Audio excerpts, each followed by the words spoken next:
clarifying things that they may have as wrong based on pop astrology. One of the things is different astrologers, each astrologer has their own personal views on astrology and what it is and how it works and the difference, the tension between fate and free will and like how deterministic they think things are. So part of it is establishing in the consultation what your views are. I do modern Western psychological astrology, and that's what I specialize in.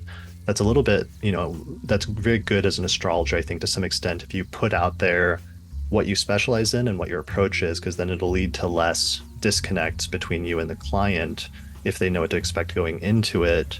Like if let's say the most positive benefic in the chart is in the second house, they may take for granted that that everybody has financial success or that money comes easy to everybody, or they may actually just not recognize that money does come easy to them, even if you're sitting there objectively realizing like this person does really well financially and this has always been an area of great ease for the person or good luck where they've been incredibly fortunate.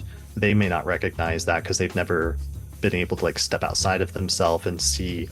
Whereas an astrologer, it's like you're seeing clients back to back that have the whole range. The client's perception may not be as objective as you might like, which can sometimes lead to rejecting certain statements. Yeah, one of their intentions of getting their chart read is to work on that, is to work on how they can create an awareness practice.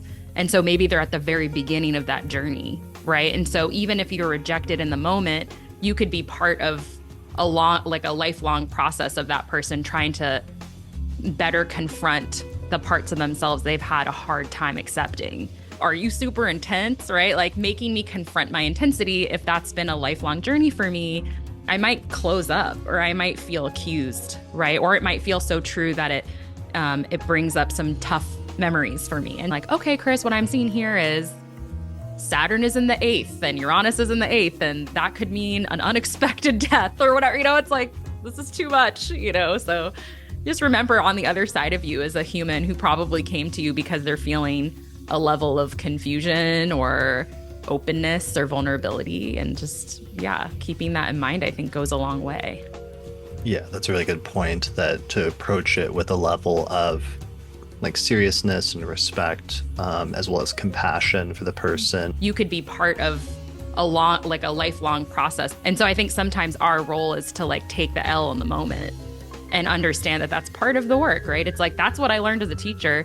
Sometimes a student would take 3 years to like earn their trust, and others it would take 1 hour. And my role is not to overseek validation. I think my role is to do my job well. And I think when I start to want all of that validation, I would say the practice kind of suffers because I'm trying to be liked in the process. Yeah, I mean, you're just going to do the best you can, and just there's going to be curveballs and there's going to be some occupational hazards that come along with that. They may have different expectations about what happens in a consultation or what an astrologer is able to see about the future, about a person's life, or different things like that, or how astrology works. Are you speaking in the language they understand? Are you trying your best to like pick up on the nonverbal? I think just checking in and moving at the speed of the client is important.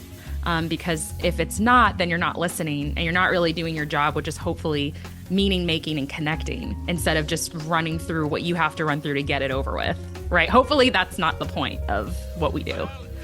Yeah, for sure. It's more important to be helpful than it is to be right.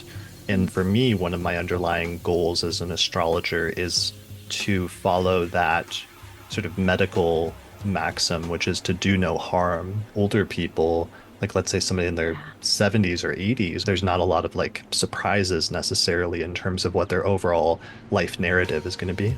Younger people, either who haven't yet undergone Saturn's return or are in like the very beginning of it. And I do sense this, like desire to know what exactly is going to happen so that they can either control it or prepare. And I always laugh because the role of Saturn in our lives is kind of to take the opposite approach of like, Saturn to me is one of the greatest teachers of surrendering control. And like astrology for me is not actually about like protection and control. I think it's important for me, no matter what I'm what I'm predicting, that I leave the client feeling fortified. Yeah, that would go back to that like do no harm, and Yes. ultimately that you want the consultation to be helpful for the client, whatever that means to the individual client, ideally. Yeah, absolutely. What if you're with someone who deals with people pleasing and mirroring, and they're trying to like mirror and people please the entire time? So they're not even doing the work to like attune with their own sense of things. So I try and establish early on that I'm actually encouraging you to, you know, have agency in the reading. And if something does not resonate, you don't need to protect my feelings. So I don't know if that's like helpful, but I think that's been really important in my practice of just like honestly welcoming that from the beginning. So it's not a surprise for either of us.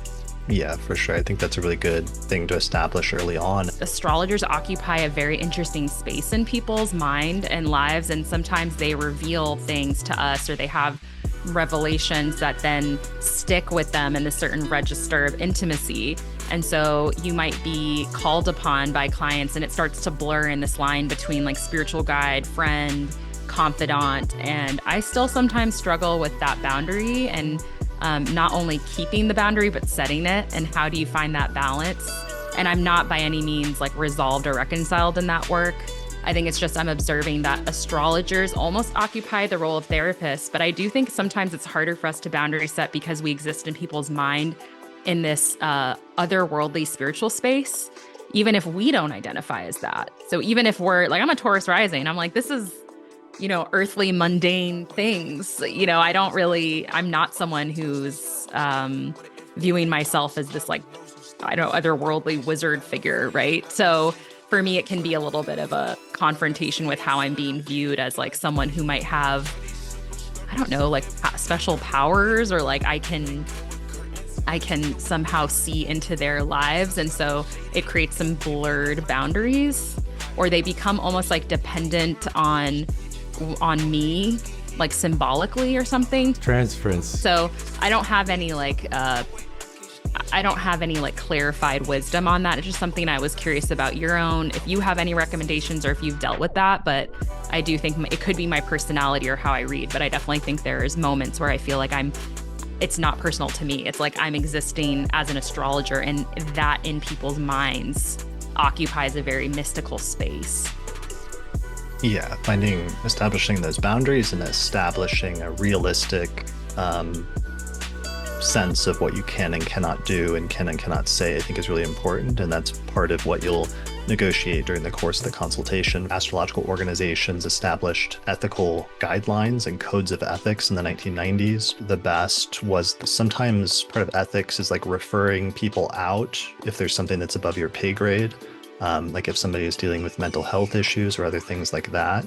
If it's, you know, something that's outside of the scope of what you can really do or address or talk about, like it's really important to refer people to professionals or to people that can help them with things like that.